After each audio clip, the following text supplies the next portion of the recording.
Reproductive system complete हो गया था, ठीक है। इसके बाद बताना है फीमेल रिप्रोडक्टिव सिस्टम। सबसे पहले कहां लोकेटेड होता है, तो बोलेंगे in the pelvis region.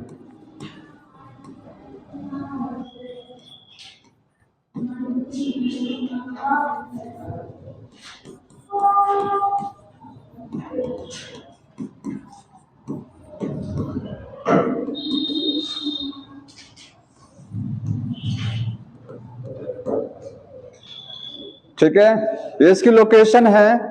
Female reproductive system में कितनी चीजें होती हैं, तो एक डायग्राम देखिए। अगर इसके कहेंगे पार्ट्स कितने होते हैं, कितने पार्ट हैं फीमेल रिप्रोडक्टिव सिस्टम में, तो मेन दो पार्ट हैं, प्राइमरी सेक्स ऑर्गन और सेकेंडरी। एक क्या है इसमें, प्राइमरी सेक्स ऑर्गन्स जैसे मेल में होता था, और सेकेंडरी। प्राइमरी सेक्स ऑर्गन में क्या आएगा, ओवरी आएगा, ठीक है।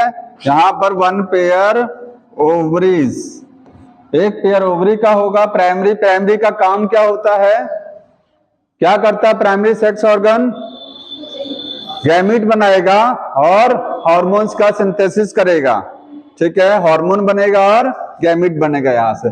सेकेंडरी क्या करेगा, प्राइमरी को असिस्ट करेगा, प्राइमरी की वो मदद करेगा। एसेसरी सेक्स ऑर्गन भी बोलते हैं सेकेंडरी को, क्या बोलते हैं इनको, एसेसरी सेक्स ऑर्गन्स, जो प्राइमरी सेक्स ऑर्गन की मदद करते हैं। कौन कौन से आएंगे इसमें, देखिए जितना ट्यूब है ओवरी के अलावा जितना पार्ट बचता है सब क्या है, सेकेंडरी। और सेकेंडरी में क्या आएगा इसमें, ओविडक्ट। देखिए यहां मैं लिख रहा हूं एसेसरी डक्ट, क्या बोलेंगे इनको, एसेसरी डक्ट्स। मतलब जितना ट्यूब से जुड़ा हुआ है प्राइमरी के ओवरी के साथ में या इसके साथ में, वो सब क्या है, डक्ट हैं। फीमेल रिप्रोडक्टिव सिस्टम में जितना ट्यूब है वो सब ये हो गया। और क्या है, एक्सटर्नल जेनाइटेलिया, एक्सटर्नल जेनाइटेलिया। इसके बाद में क्या आती हैं, ग्लैंड्स आती हैं, ठीक है। तो ये सेकेंडरी में 3 पार्ट हैं, समझ में आ रहा है। एक एक करके इनको डिटेल करना है, एसेसरी डक्ट बताएंगे, सब बताएंगे, ठीक। तो आगे इसको हो गया इतना। सबसे पहले देखिए ओवरीज के बारे में। ओवरी, ओवरी 1 पेयर होती है, कहां लोकेटेड होती है, lower side of abdominal cavity. ये एब्डोमिनल कैविटी है, ये पेल्विस रीजन है, पूरा पेल्विस रीजन। तो एब्डोमिनल कैविटी के लोअर साइड पर लोकेटेड होती हैं। जबकि टेस्टिस कहां है, outside the abdominal cavity. Testis कहां होते हैं, एब्डोमिनल कैविटी के बाहर स्क्रोटम में, ये एब्डोमिनल कैविटी के अंदर लोअर साइड में। तो लिखेंगे an lower side of abdominal cavity.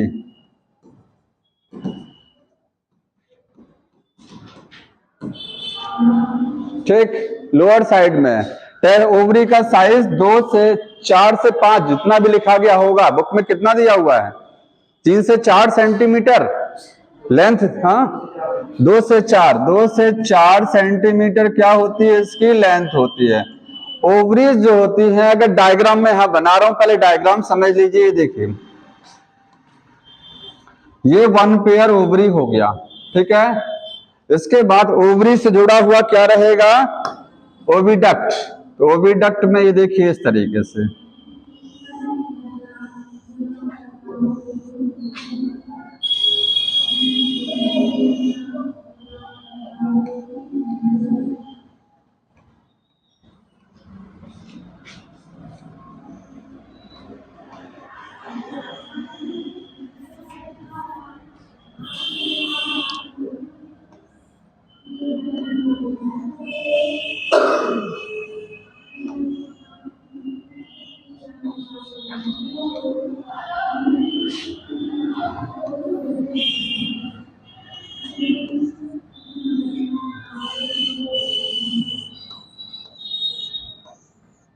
ये स्ट्रक्चर है फीमेल रिप्रोडक्टिव सिस्टम की होती है इस तरीके से। सबको पढ़ा है, सब लोगों ने पढ़ रखा है, ठीक है। यहां पर ये 1 पेयर ओवरी हो गया। ओवरी की लेंथ कितनी है, 2 से 4 सेंटीमीटर। ओवरी जो है कनेक्ट कैसे हैं, तो यूट्रस के साथ ओवरीज कनेक्ट होती हैं by the help of the ligaments. Ligaments की मदद से यूट्रस के साथ भी कनेक्ट हैं और पेल्विक वॉल से भी कनेक्ट हैं। पेल्विक वॉल समझ रहे हैं, ये जो हमारा एरिया है इसको क्या बोलते हैं, पेल्विस रीजन। इसकी जो वॉल है उसके साथ भी ओवरी क्या है, उसकी वॉल से कनेक्ट हैं। अगर वो कनेक्ट नहीं रहेंगी तो ओवरी अपनी पोजीशन से डिस्टर्ब हो जाएगा, डिस्प्लेस हो जाएगा। तो एक साइड में वो यूट्रस से कनेक्ट रहती है और एक साइड में किससे, बुक ने तो ऐसे करके बनाया है, देखिए इस तरीके से, यहाँ येलो कलर का दिखाया, देखिए पार्ट, उसने पूरा ये एरिया क्या किया है, येलो किया है, ठीक है। तो ये ओवरी किससे कनेक्ट है, पेल्विक की वॉल से, पेल्विक की वॉल से कनेक्ट है। पेल्विक रीजन है जो उसकी जो दीवार है उससे कनेक्ट होती है, किसकी मदद से, लिगामेंट्स। तो यही लिखना है यहां पर कि कनेक्टेड, कनेक्ट रहती हैं किससे, टू यूट्रस से, uterus and pelvis wall bye ligaments, ligaments की मदद से कनेक्ट रहती हैं। और इसके अलावा ओवरीज में और ज्यादा कुछ नहीं है, ठीक है। अब ओविडक्ट है, अब पढ़ना है सेकेंडरी सेक्स ऑर्गन। तो सेकेंडरी सेक्स ऑर्गन में ट्यूब है, याद रखिए, ये ओविडक्ट भी ट्यूब है, यूट्रस भी ट्यूब है, सर्विक्स तो उसी का एक पार्ट होता है, यूट्रस का कोई अलग पार्ट नहीं है। वेजाइना भी क्या है, एक ट्यूब है। ट्यूब समझ लिए। एसेसरी डक्ट जो अगला टॉपिक बताने जा रहे हैं, यहां से देखिए अगला कौन सा है, एसेसरी डक्ट्स। कितनी डक्ट्स होती हैं फीमेल रिप्रोडक्टिव सिस्टम में, पहला क्या बोलेंगे, फैलोपियन ट्यूब, फैलोपियन ट्यूब हो गया। दूसरा है यूट्रस, यूट्रस आपको लगता नहीं है कि वो डक्ट की तरीके से वो डक्ट है, यूट्रस भी क्या है, डक्ट है, ब्रॉड डक्ट नुमा है, ठीक है। इसके बाद में ये जो आपका पार्ट दिख रहा है ये है यूट्रस, इसको क्या बोलेंगे, यूट्रस है। ये पार्ट क्या, यहां से यहां तक सेर्विक्स, इसको क्या बोलते हैं, सेर्विक्स। यूट्रस के आगे वाले हिस्से को बोलते हैं सेर्विक्स, और सेर्विक्स के अंदर एक ट्यूब, एक कैनाल दिखाई दे रहा है, रास्ता दिख रहा है, पतली सी ट्यूब है, इसको सर्वाइकल कैनाल, ठीक है, सर्वाइकल कैनाल बोलेंगे। ये सेर्विक्स के अंदर की ट्यूब है। सेर्विक्स कोई अलग हिस्सा नहीं है, ये यूट्रस का ही ओपनिंग है, opening of uterus called cervix. Uterus की ओपनिंग को क्या बोला जाता है, सेर्विक्स, ठीक है। और सेर्विक्स में क्या लगे होते हैं, स्फिंक्टर, स्फिंक्टर जानते हैं, वॉल्व होते हैं। स्फिंक्टर क्या है, वॉल्व है। जब डिलीवरी ऑफ चाइल्ड होता है तो ये वॉल्व क्या हो जाते हैं, खुल जाते हैं। यूट्रस का मुंह, गर्भाशय का मुंह बंद रहता है ड्यूरिंग द जेस्टेशन पीरियड, 9 महीने तक उसका माउथ जो है ये क्लोज रहता है। इसके माउथ पर दो क्या लगे हुए हैं, स्फिंक्टर या वॉल्व लगे हुए हैं। ये वॉल्व कब खुलेंगे, जब 9 मंथ पूरा हो जाएगा तो ये वॉल्व रिलैक्स होंगे और यहां से फीटस बाहर पास आउट होगा, ठीक। आगे का पोर्शन क्या है, वेजाइना है। तो वेजाइना एक ट्यूब है, ये एक ट्यूब लाइक स्ट्रक्चर है, ये एक्सटर्नल जेनिटलिया नहीं है, ध्यान रखिएगा, ये एक ट्यूब है, ठीक है। इसके आगे जो पार्ट अब होगा वो क्या होगा, एक्सटर्नल जेनिटलिया, जिसको आगे अभी बताएंगे। समझ में आ रहा है। तो यहां से एक एक करके देखना, देखो यहां डायग्राम आपको दिख रहा है, मैं एक एक करके बताने जा रहा हूं कि ये फैलोपियन ट्यूब, ठीक है। तो फैलोपियन ट्यूब देखिए, यही समझ लीजिए, क्योंकि अभी अगली स्लाइड पर ले जाएंगे, फिर आपको डायग्राम वापस लाना पड़ेगा हमको। तो पहला पार्ट कौन सा हो गया, फैलोपियन ट्यूब। ये किसकी बात कर रहे हैं हम लोग, एसेसरी डक्ट्स की बात कर रहे हैं। यहां देख लीजिए कहां गया, एसेसरी डक्ट्स में ये देखिए, पहले बोला फैलोपियन ट्यूब, दूसरा पार्ट यूट्रस और तीसरा पार्ट हो गया वेजाइना। यही 3 पार्ट हैं। सर्विक्स इसी का एक हिस्सा है, यूट्रस का एक पार्ट। अगर अलग से लिखा भी रहता है तो कोई बात नहीं है, कहीं अलग से लिखा मिल जाएगा। सर्विक्स, सर्वाइकल कैनाल, वो उसी का एक पार्ट होता है, ठीक है। तो एक एक करके देखिए। हाँ बताइए। हाँ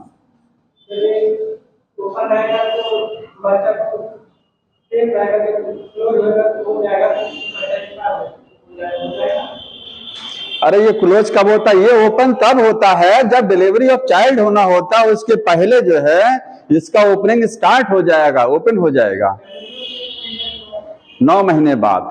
9वें महीने में लास्ट के समय पे ये ओपन होना चालू होता है, जब 1-2 दिन पहले डिलीवरी होती है, उसके 1 दिन पहले या जो भी टाइम ड्यूरेशन होता है ये ओपन होता है। हाँ बताइए। अरे न्यू बॉर्न क्या, वो न्यू बॉर्न तो होगा जो जन्म हो गया, फीटस हुआ जो अंदर है, जो अंदर रहता है वो फीटस होता है। जब जन्म हो गया तो फीटस की बर्थ हो गई।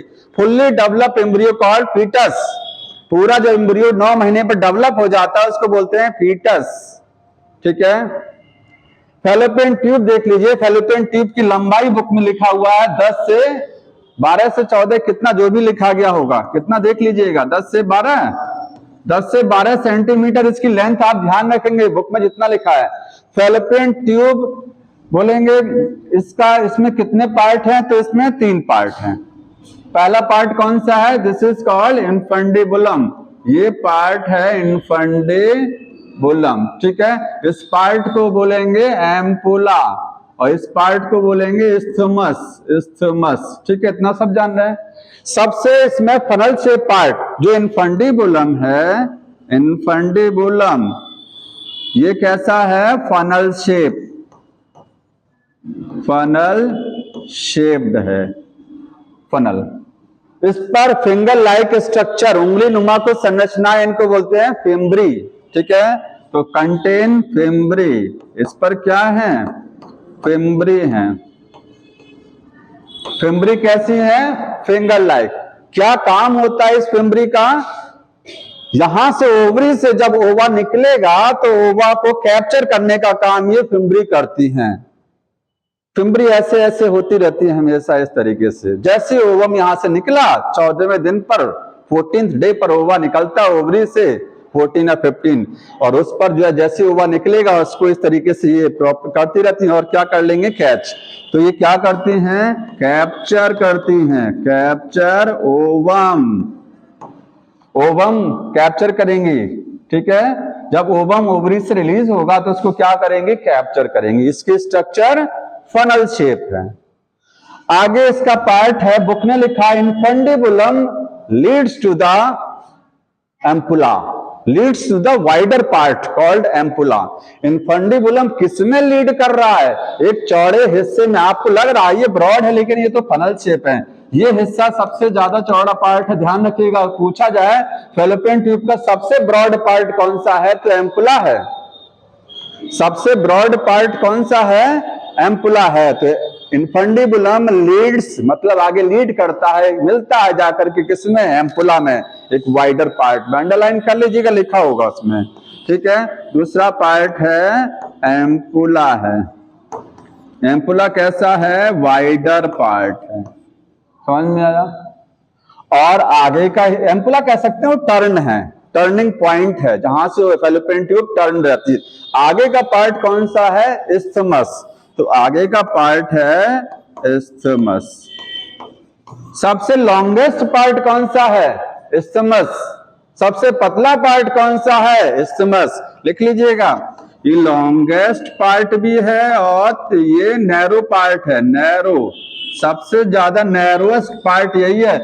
भले आपको लग रहा है इसकी लंबाई कम है लेकिन इसकी लंबाई ज्यादा, मैंने कम बनाया। सबसे ज्यादा लॉन्ग पार्ट यही है। ठीक है, और सबसे ज्यादा डायमीटर भी इसका कम होगा। यहाँ डायमीटर लगभग बराबर दिखाया गया लेकिन वो इसका डायमीटर कम, ये ज्यादा ब्रॉड होता है।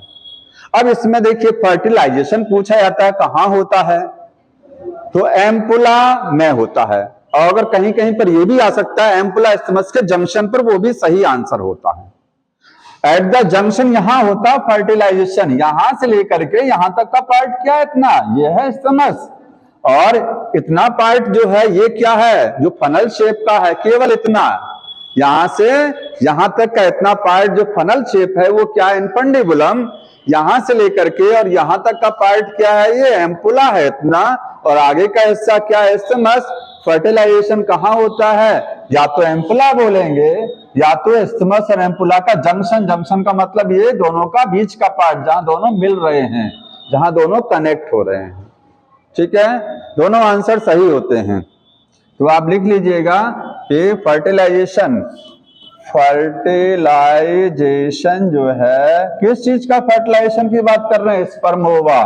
कहां होता है, या तो एम्पुला में बोलेंगे या फिर एम्पुला ऑब्लिक इस्थमस जंक्शन पर बोलेंगे। तो ये आपका क्या हो गया, फैलोपियन ट्यूब। आगे का जो हिस्सा है वो क्या है? यूट्रस। देखिए यूट्रस डायग्राम में देखिए, ये यूट्रस है, पहले समझ लीजिए, अभी मैं लिखा दूं। यूट्रस को हम लोग वॉम्ब बोलते हैं। क्या बोलते हैं? Womb, WOMB, womb. यूट्रस एक इन्वर्टेड पियर के आकार, नाशपाती की तरीके से एक संरचना, जैसे उल्टा नाशपाती। उल्टा नाशपाती ये होता है, इन्वर्टेड पियर, ठीक है, इन्वर्टेड पियर के नुमा है, वॉम्ब बोलेंगे। इसका ऊपरी हिस्सा कुछ फूला हुआ है, इसको क्या बोलते हैं? फंडस। ये क्या है? Uterine fundus. ऊपर का हिस्सा कुछ जैसे गुंबद के आकार का दिखाई दे रहा है, ये ऊपर का हिस्सा, ये फंडस है, ठीक है। यूट्रस भी कनेक्ट रहता है, एक साइड से ओवरी से कनेक्ट है, और यूट्रस पेल्विक वॉल से कनेक्ट रहता है। ये पूरा जो वॉल है ना, ये जो पूरा पेल्विस रीजन है, इसमें जो स्किन है, खाल है, ठीक है, तो इससे भी यूट्रस क्या रहेगा?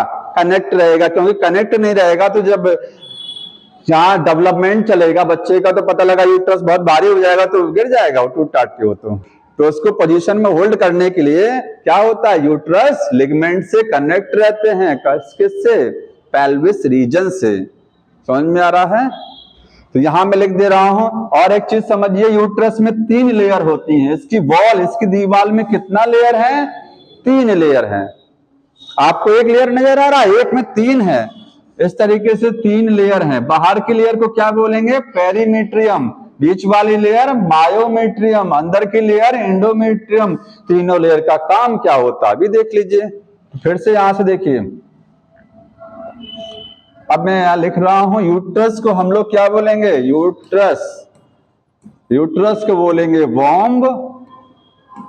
कैसा होता है? इनवर्टेड पियर शेप। इसकी शेप जो है उल्टा नाशपाती के आकार की है। यूट्रस का साइज प्रेगनेंसी में 500 टाइम्स बढ़ता है। बहुत छोटा यूट्रस है, ठीक है। जब प्रेगनेंसी नहीं हुई रहती है, लेकिन जब प्रेगनेंसी होती है तो कई गुना इसका साइज क्या हो जाता है? मैनी टाइम बढ़ जाता है। यूट्रस हो गया ये। इसमें अपर पार्ट जो है, अपर जो पार्ट है उसको क्या बोलेंगे? फंडस। फंडस बोला जाएगा, ऊपर का पार्ट। और यूट्रस कनेक्ट रहता है, connected to pelvis. Pelvis wall से कनेक्ट रहेगा, सपोर्ट रहता है इसका। किससे? बाई लिगामेंट्स की मदद से, ठीक है, लिगामेंट्स की मदद से, वो लिगामेंट्स की मदद से कनेक्ट रहेगा। समझ में आ रहा है? इसमें 3 लेयर हैं। कितनी वॉल हैं? इसमें वॉल में 3 लेयर्स होती हैं, 3 लेयर्स। इनके काम देख लीजिए। पहली पेरीमेट्रियम, दूसरा लेयर मायोमेट्रियम, और तीसरी लेयर कौन सी होती है? एंडो। पेरीमेट्रियम किस टिश्यू का बना होगा बताइए कोई? किस टिश्यू का बना है? एपिथेलियल। बाहर की लेयर है ना, सुरक्षा देना है ना उसको। सबसे ऐसे मेरा हाथ है, इसमें 3 लेयर है, तो बाहर की लेयर किसकी होगी? यूट्रस है ये। सबसे बाहर की लेयर पेरीमेट्रियम, एपिथेलियल टिश्यू। ये किसका बना है? Epithelial tissue. क्योंकि इसको क्या करना है? सुरक्षा देना है बाहर से। बीच वाली लेयर अगर मैं लेयर बनाऊं तो ये देखिए, ये पेरीमेट्रियम, ये मायोमेट्रियम, ये मस्कुलर लेयर है। बीच वाली लेयर में मसल्स होती हैं। क्या होती हैं? मसल्स। तो ये मस्कुलर टिश्यू की बनी है, ये मस्कुलर टिश्यू की बनी हुई है। और एंडोमेट्रियम किसका है? ग्लैंडुलर। इसमें ग्लैंड्स होती हैं। क्या होती हैं? सबसे अंदर की लेयर ग्लैंडुलर, ये इसमें क्या है? ग्लैंड्स हैं। तो ये ग्लैंडुलर टिश्यू की है। ग्लैंडुलर टिश्यू भी एक तरीके का क्या है? एपिथेलियल टिश्यू का ही टाइप होता है ग्लैंडुलर। समझ में आ रहा है? काम क्या है? प्रोटेक्शन। इसका काम प्रोटेक्शन। इसका काम बताइए मस्कुलर का? Contraction, relaxation. जब डिलीवरी ऑफ चाइल्ड होता है, 9 महीने बाद जब बच्चे का जन्म होता है, तो यूट्रस में क्या होता है? कॉन्ट्रैक्शन, रिलैक्सेशन होता है, ठीक है। यूट्रस की वॉल कॉन्ट्रैक्ट और रिलैक्स करती है। वो किस लेयर में कॉन्ट्रैक्शन हो रहा है? मायोमेट्रियम। कौन सा हार्मोन करा रहा है? ऑक्सीटोसिन। ऑक्सीटोसिन जो बनता है हार्मोन पिट्यूटरी ग्लैंड से बन के आता है, उसका टारगेट यहां होता है, ठीक है। तो इसमें कॉन्ट्रैक्शंस होते हैं, कॉन्ट्रैक्शन किसके लिए, फॉर पार्टुरेशन। पार्टुरेशन का मतलब होता है चाइल्ड बर्थ, चाइल्ड के बर्थ के टाइम पर कॉन्ट्रैक्शन कराते हैं। लिख नहीं रहे हैं बेटा कोई, तुम लोग बड़ा एकदम ऐसे करके बैठे हैं, अरे लिख लो। हाँ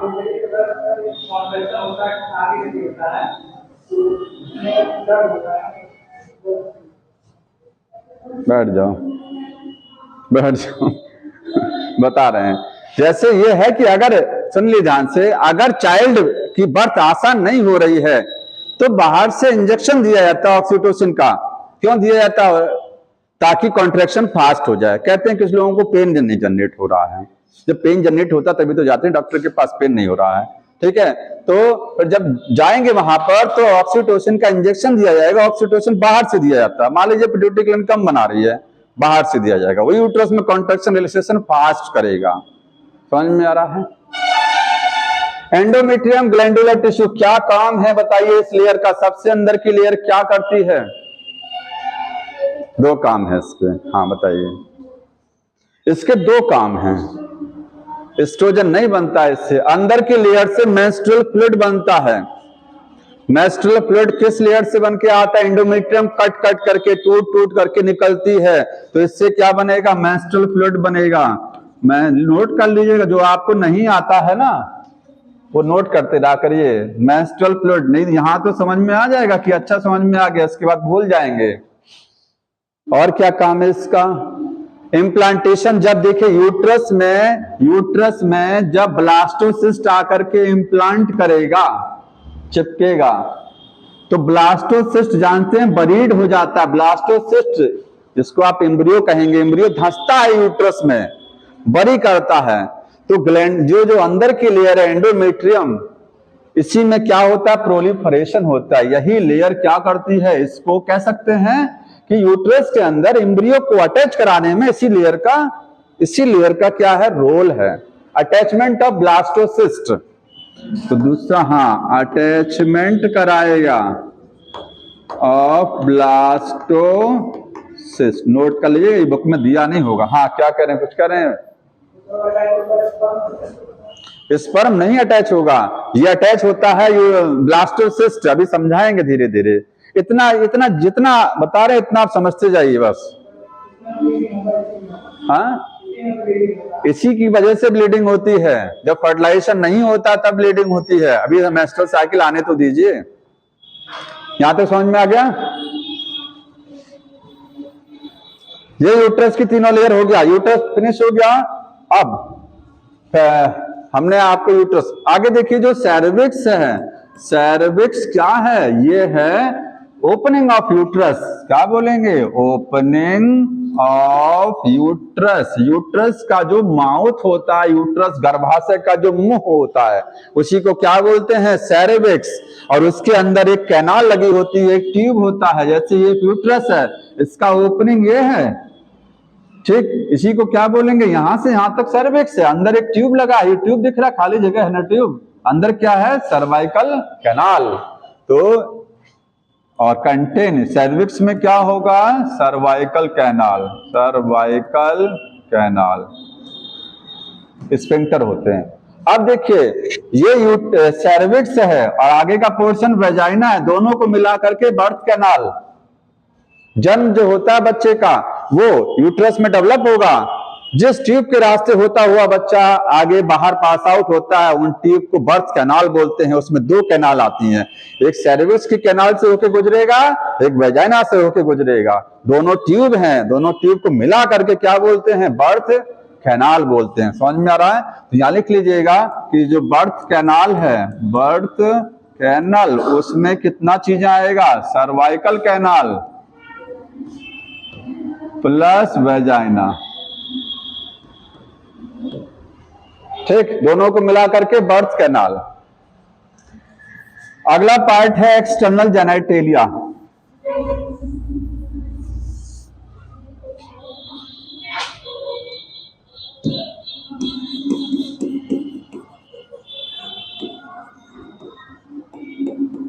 फीमेल में देखिए एक्सटर्नल जेनिटेलिया वो पार्ट होता है जो बाहर से ऑब्जर्व किया जा सकता है। ठीक है, वेजाइना को बाहर से ऑब्जर्व नहीं कर सकते हैं, इसलिए वेजाइना एक्सटर्नल जेनिटलिया में नहीं आता है। मेल में पेनिस बाहर से ऑब्जर्व हो सकता है। फीमेल में जो पार्ट रिप्रोडक्टिव सिस्टम का बाहर से दिखता है वो क्या है, एक्सटर्नल जेनिटलिया। कितने पार्ट होते हैं पहले लिख लीजिए, इसके पार्ट है मोनस प्यूबिस, मोनस प्यूबिस है, दूसरा पार्ट है लेबिया मेजोरा, लेबिया मेजोरा, अगला है लेबिया माइनोरा, माइनोरा, और लास्ट है क्लाइटोरिस, क्लाइटोरिस। ठीक है, क्लाइटोरिस है कि क्लाइटोरिस, इस है ना, ठीक है। तो ये इतने पार्ट होते हैं।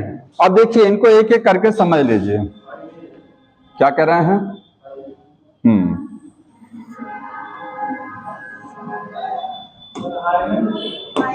हाइमेन, इसका हाइमेन लिख सकते हैं, एक्चुअली लिख लीजिए, कोई वो नहीं है अलग से हाइमेन भी। अगर लिखा होगा तो बुक में तो आप बढ़ा सकते हैं हाइमेन को, मैं समझाने जा रहा हूं, उसमें मैं सब समझाता। ठीक है,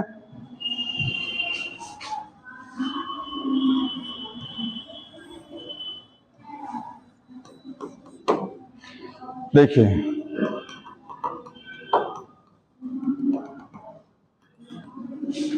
सबसे ऊपर का हिस्सा बोलते हैं Moonis pubis, Moonis MONAS pubis. एक एक करके समझ लीजिए। मोनस प्यूबिस क्या है,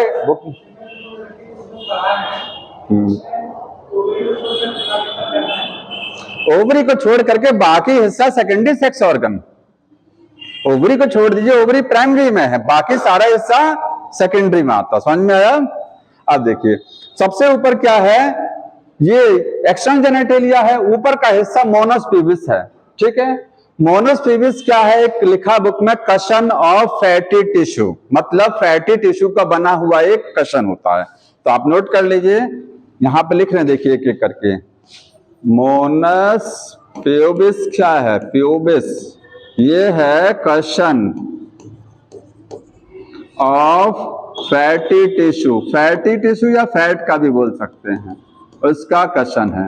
और क्या क्या होता है, स्किन है, फैटी टिश्यू के ऊपर स्किन चढ़ा हुआ, उसके ऊपर हेयर है, तो हेयर्स भी होते हैं। यहां पर स्किन मिलेगी, स्किन एंड हेयर्स उसके ऊपर है। ठीक है, सबसे मतलब कह सकते हैं ब्रॉड पार्ट यही है, सबसे डेवलप पार्ट। इसके बाद में दो फोल्ड दिखाई देते हैं, एक आपका ये लेबिया माइनोरा है, लेबिया मेजोरा है, मेजोरा। वो क्वेश्चन आता है, ये लेबिया माइनोरा, पहले नोट कर लीजिए, ये है लेबिया माइनोरा।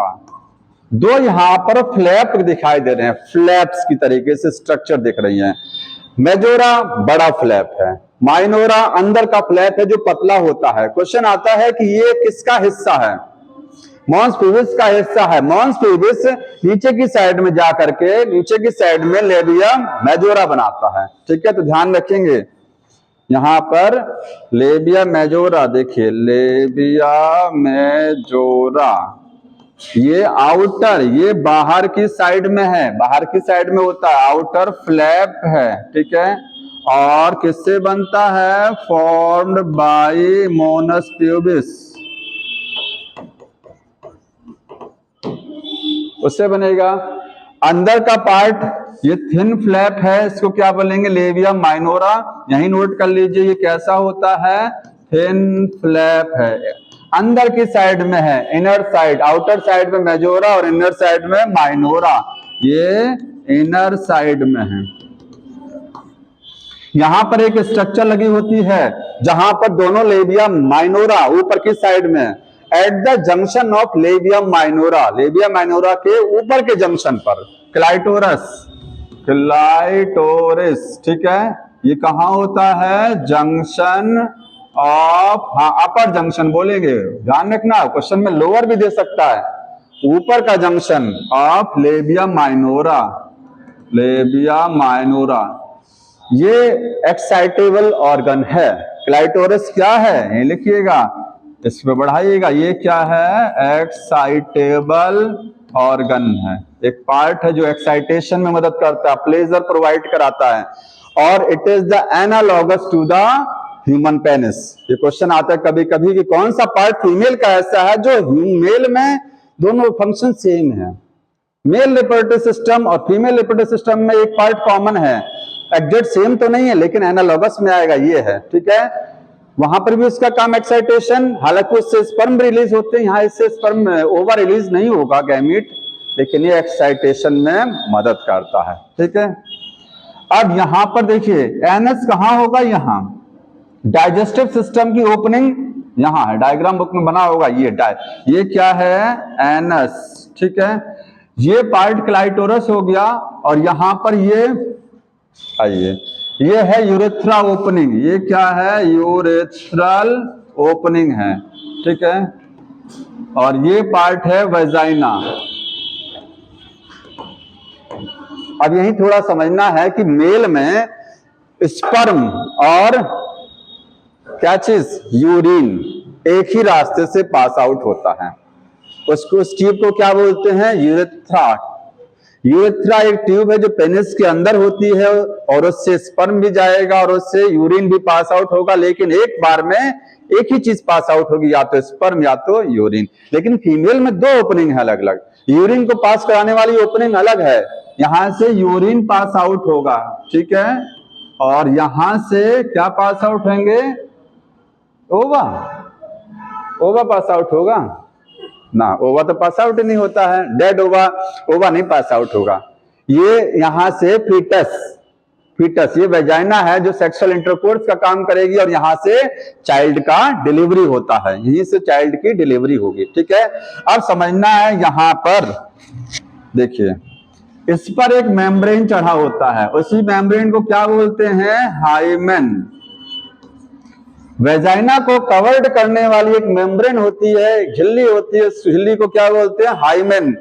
ये झिल्ली वेजाइना पर या तो पूरी तरीके से कवर्ड नहीं होती है, ध्यान रखना है, it partially covered the vaginal opening, इस लाइन को नोट कर लीजिएगा, ठीक है। मैं आगे बढ़ जा रहा हूं, इसको देखिए, हाइमेन जो है, हाइमेन पार्शली कवर करती है, कवर वेजाइनल ओपनिंग, ये वेजाइना की ओपनिंग है, इस पर हाइमेन है, ये झिल्ली इसको क्या करती है, पार्शली का मतलब देख रहे हैं, यहां कवरिंग है, इतना एरिया खाली छूटा हुआ है, देखिए ध्यान से, ये यहां पर ओपनिंग, यहां झिल्ली नहीं है।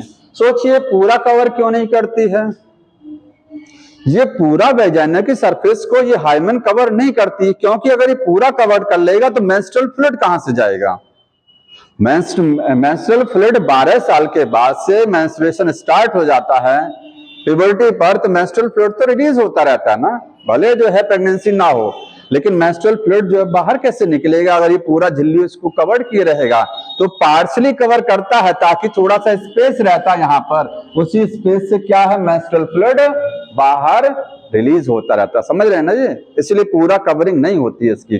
दूसरा चीज देखिए, सेक्सुअल इंटरकोर्स जब होता है, कॉपुलेशन जब होता है, या क्वाइटस, उसके 3 नाम हैं, आप बोलेंगे, मैं यहां लिख रहा हूं, ड्यूरिंग क्वाइटस, COITUS, क्वाइटस को कॉपुलेशन भी बोलते हैं और या फिर सेक्सुअल इंटरकोर्स।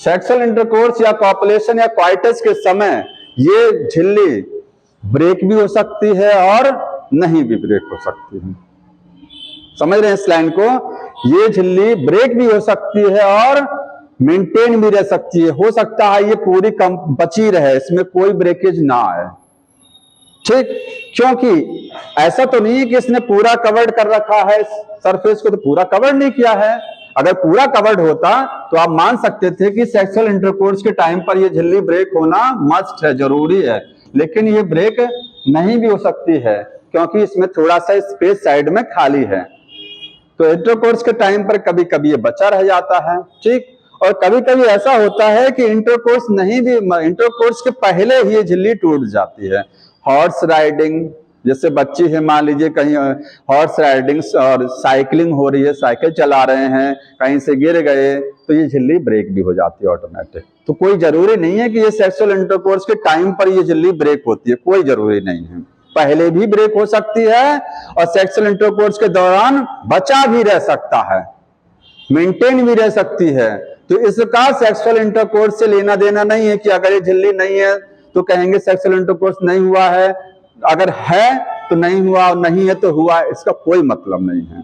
समझ में आ रहा है? मैं लिख रहा हूं ड्यूरिंग पॉपुलेशन इट, ये जो झिल्ली हाइमेन में ब्रेक, या तो ब्रेक हो सकती है और रिमेन परसिस्ट एज सच बची भी रह सकती है। ठीक है। और अगला पॉइंट है कि कभी कभी सम टाइम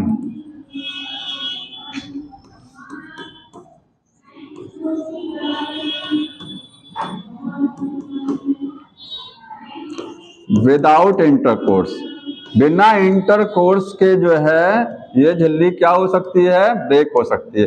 तो एक लाइन बुक ने लिखा हुआ है कि virginity is not the reliable indicator of the presence और एब्सेंस ऑफ, झिल्ली है या नहीं है, ये इंडिकेटर नहीं है वर्जिनिटी का। ठीक है, यहां लिख लीजिएगा प्रेजेंस अंडरलाइन कर लीजिए, और एब्सेंस ऑफ हाइमेन का होना या ना होना। ठीक है, it is not reliable indicator of virginity। समझ में आ रहा है ये? बताइए।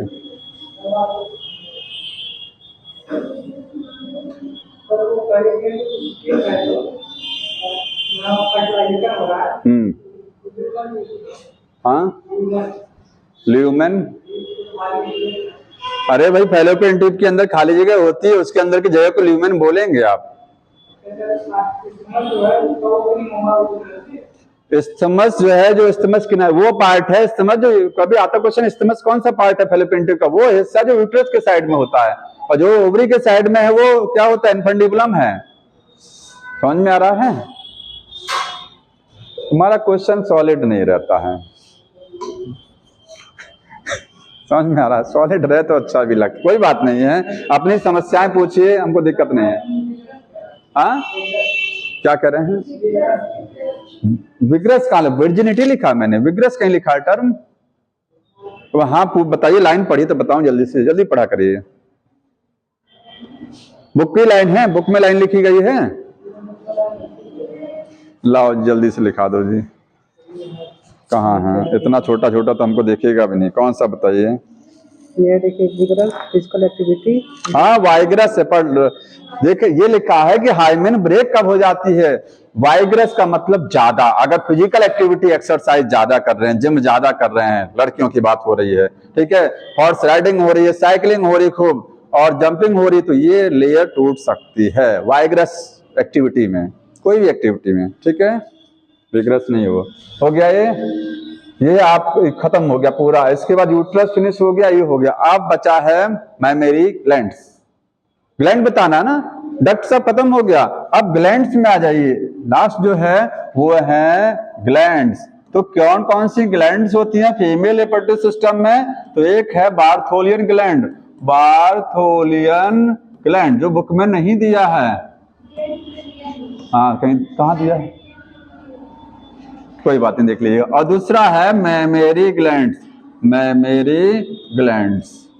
बार्थोलियन ग्लैंड कहाँ होती है? ये जैसे आपने मेल में पढ़ा था बल्बो यूरेथ्रल या कॉपर्स ग्लैंड लुब्रिकेंट बनाती थी, वैसे ही फीमेल में जो लेबिया मेजोरा बाहर है और लेबिया माइनोरा अंदर का फ्लैप है, लेबिया माइनोरा की अंदर की सरफेस पर। कहाँ होती हैं? लेबिया माइनोरा के अंदर की साइड में ग्लैंड्स लगी होती हैं। तो बोलेंगे कहाँ है? इनर साइड, इनर, समझ रहे हैं लोकेशन ना, inner side of labia minora, labia minora.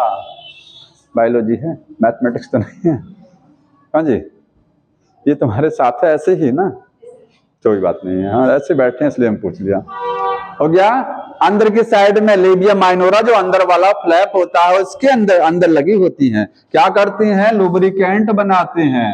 Lubricant जैसे मेल में बनता था।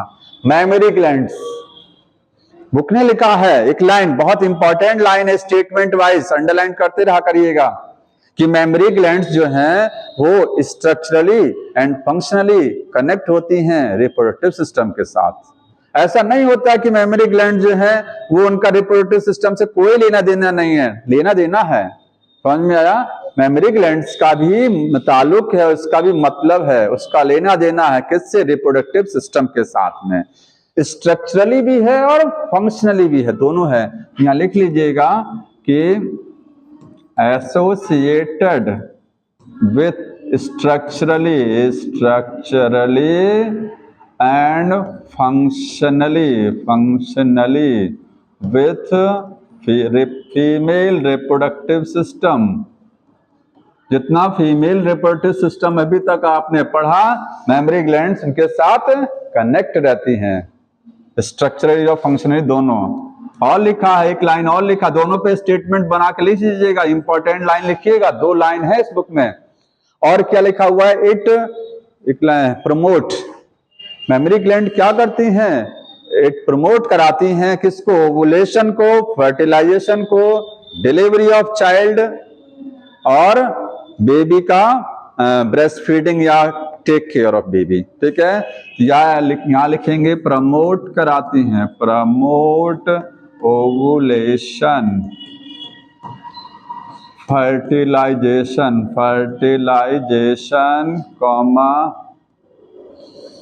जेस्टेशन, पार्टुरेशन लिखा है, parturition and child care.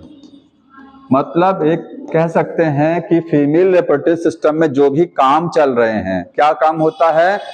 Gamete बनता है ना, ओवम बनता है ना ओवरी में, ओवम बन के ओवरी से निकलता है, ओवुलेशन होता है, फिर फर्टिलाइजेशन होता है, फिर पार्टुरेशन, उसके पहले जेस्टेशन होता है, मतलब 9 महीने तक बच्चा डेवलप होता है, फिर बर्थ होती है, बर्थ को क्या बोलते हैं? पार्टुरेशन। उसके बाद बच्चे की टेक केयर की जाती है, उसको मिल्क पिलाया जाता है, वो चाइल्ड केयर में आता है। मेन काम तो इसका क्या है? मेन काम तो चाइल्ड केयर ही तो है, ब्रेस्ट फीडिंग कराना।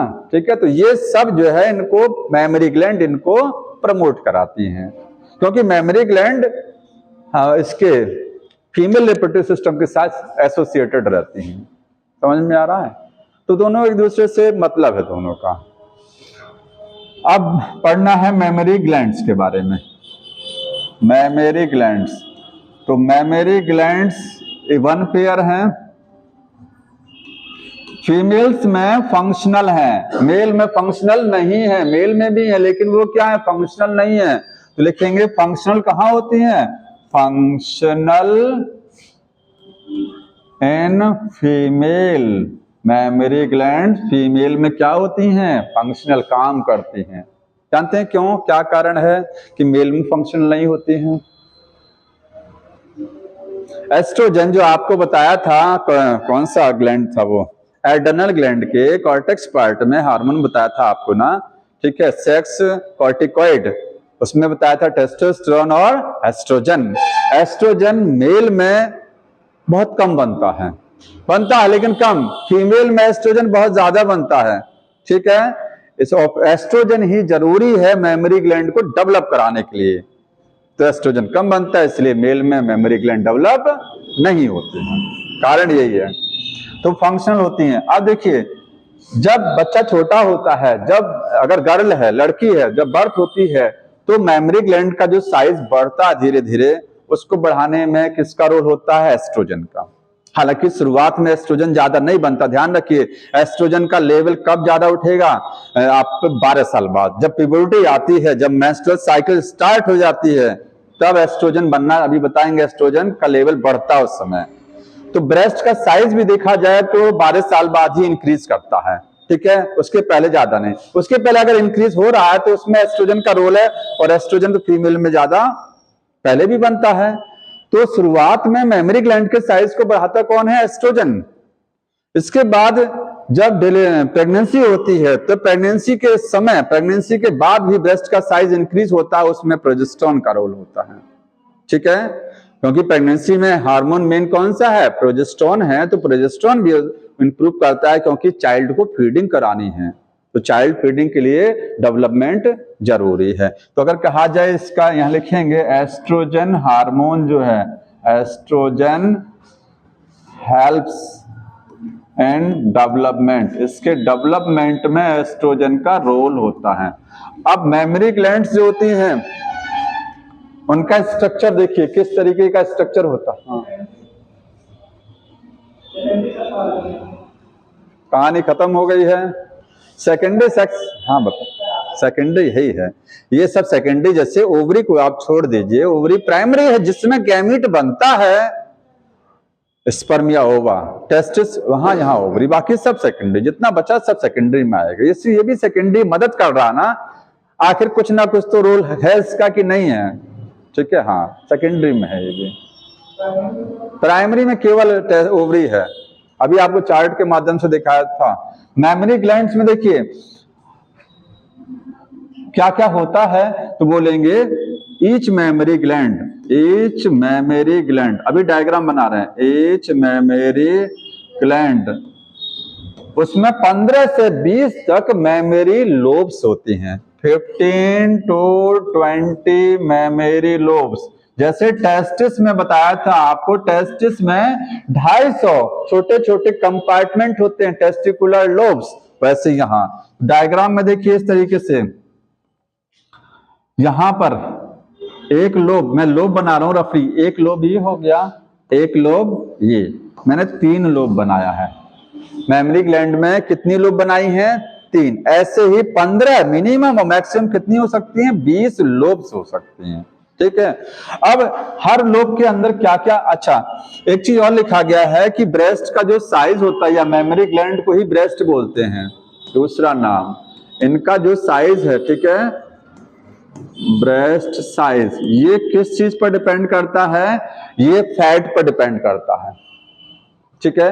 क्योंकि मेमोरी ग्लैंड्स में मिल्क कहां बनता है, तो आप कहेंगे एल्वोली में। जैसे हमारे लंग्स में क्या होती हैं, एल्वोलीज होती हैं, सेल्स का गुच्छा है, ग्रेप्स की तरीके से, ऐसी यहां पर छोटी छोटी कोशिकाएं हैं। ये देखिए ये कोशिकाओं का गुच्छा है, इन कोशिकाओं के गुच्छे को क्या बोलते हैं, इनको बोलेंगे एल्वोली, ठीक है। ऐसे ही और एल्वोली बना दिया, ढेर सारी एल्वोली, ये देखो एक एल्वोली और बनाया, इनसे ट्यूब निकल गया, समझ में आ रहा है। तो जितनी लोब्स हैं 15 से 20 लोब, हर लोब के अंदर है क्या है, ग्लैंडुलर टिश्यू है, क्योंकि मेमोरी ग्लैंड के अंदर एक टिश्यू है, उसको क्या बोलेंगे, ग्लैंडुलर टिश्यू।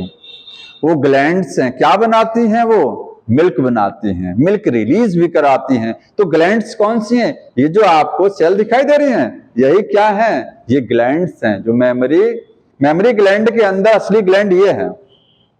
एक्चुअल में जो ग्लैंड है वो क्या है, ये एल्वोली बोलते हैं। और यहाँ इनके चारों तरफ क्या है, फैट है। ये देखिए अगर मैं कहूं तो बाहर क्या होता है, बाहर यहाँ पर ये सब फैट है। मेमोरी लोब्स के चारों तरफ क्या है, फैट है। तो फैट कम या ज्यादा हो सकता है, लेकिन मेमोरी एल्वोली या ग्लैंडुलर टिश्यू जो है इसमें, वो सभी के अंदर बराबर होता है, ठीक है। जितने फीमेल हैं सबके अंदर ग्लैंडुलर टिश्यू बराबर है, फैट वेरिएबल होता है। ये लाइन बहुत इंपॉर्टेंट है। तो ब्रेस्ट का साइज जो है वो क्या होता है, डिपेंड करता है, depends on amount of fat.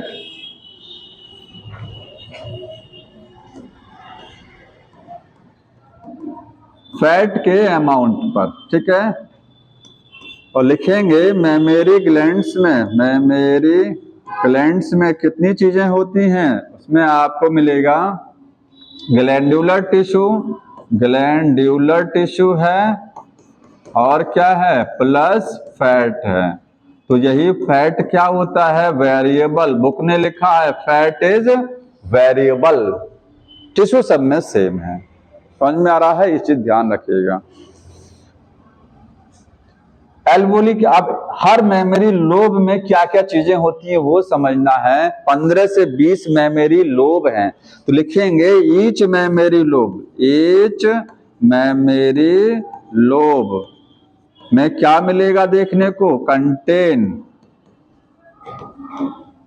Group of the cells, cells के ग्रुप मिलेंगे, उसको क्या बोलेंगे? एल्वोली। देखो जी यहां से यहां तक जो मैंने बनाया ये सब क्या है? एल्वोली है, ठीक है।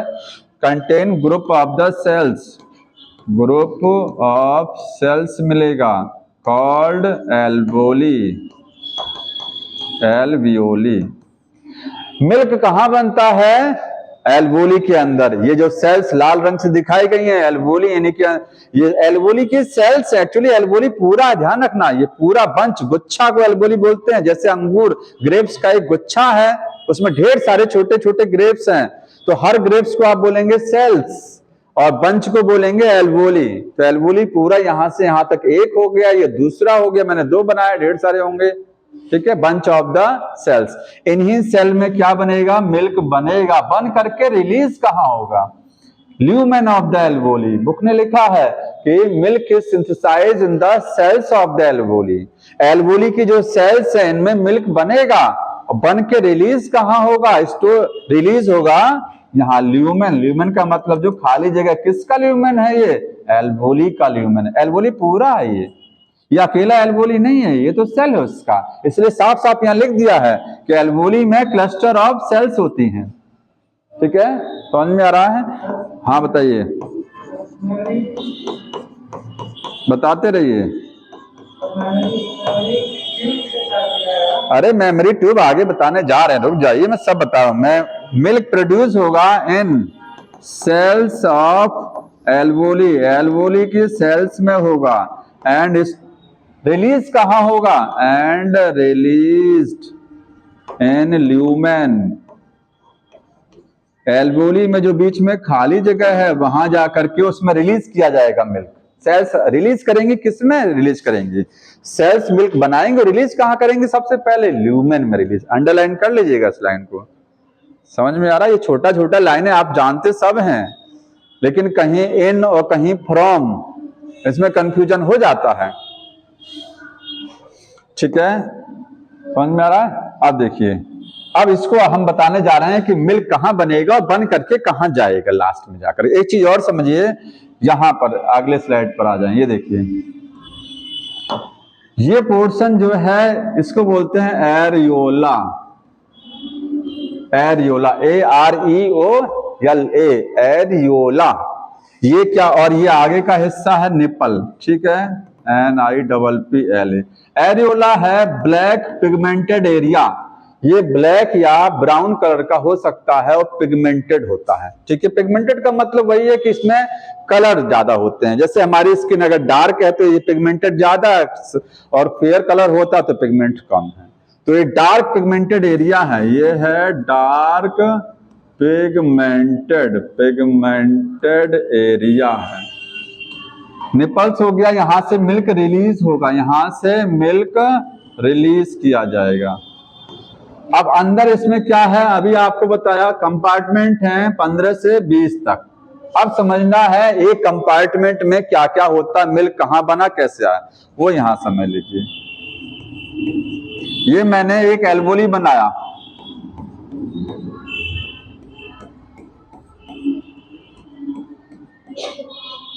देखिए ये एक लोब हो गया, ये दूसरा लोब हो गया, ठीक है। और इस लोब में ये सेल बनाया एल्वोली।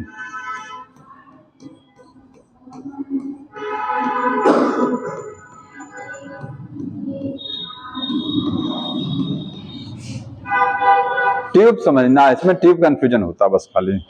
वो देखिए यहां से अब ट्यूब निकलेगा, यहां से ट्यूब निकली, यहां से पतली सी ट्यूब निकली, यहां से निकला, ठीक है। ये पतली पतली यहां से ट्यूब निकल रही है। ये ट्यूब आपस में मिल, इन ट्यूब को क्या बोलेंगे? Memory tubule.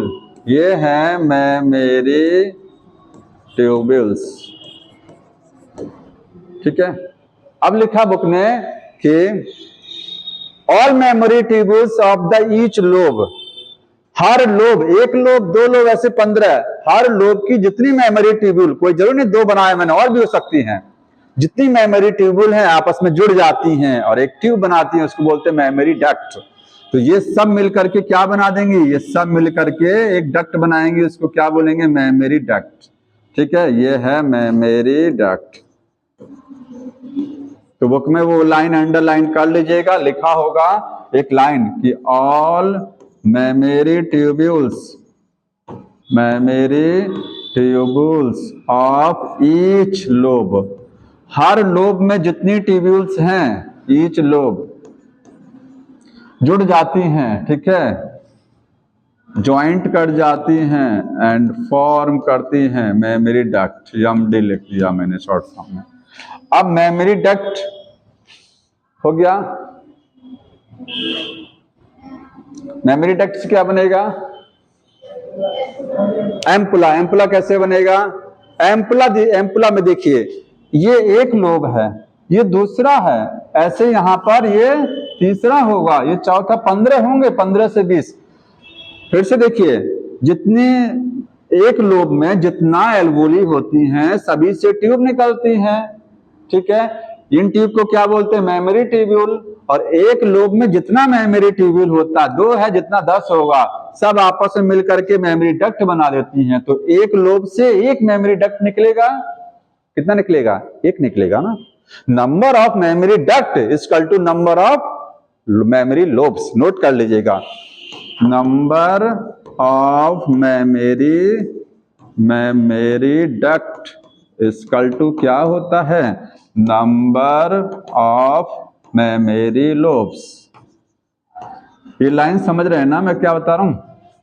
जितना लोब्स आपके पास दिख रहा है, क्योंकि हर लोब में जितना ट्यूब्यूल्स है, सारी ट्यूब्यूल मिलकर के एक डक्ट बनाती हैं। इसका मतलब एक लोब से एक ही डक्ट तो मेमोरी बनेगी, एक ही मेमोरी डक्ट तो बनेगी, क्योंकि सारी मेमोरी ट्यूब्यूल एक लोब की मिल जाती हैं और एक डक्ट बना देती हैं। ऐसे यहां से एक डक्ट बन के आ जाएगा, ये सब आपस में जुड़ गया और एक मेमोरी डक्ट निकाल दिया, यहां से एक मेमोरी डक्ट आ जाएगा, आ गया।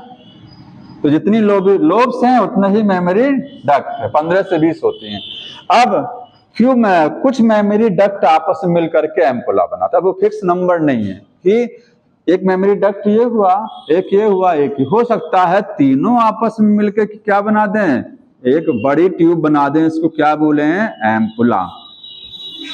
ये लाइन समझ रहे हैं ना? Few memory duct joints and form ampulla.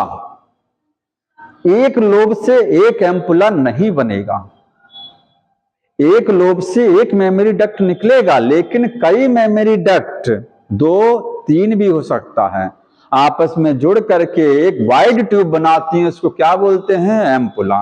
तो एम्पुला कैसे बना? कई मेमोरी डक्ट के मिलने से बना है। तो इनकी संख्या मेमोरी डक्ट से कम होगी, ध्यान रखना है।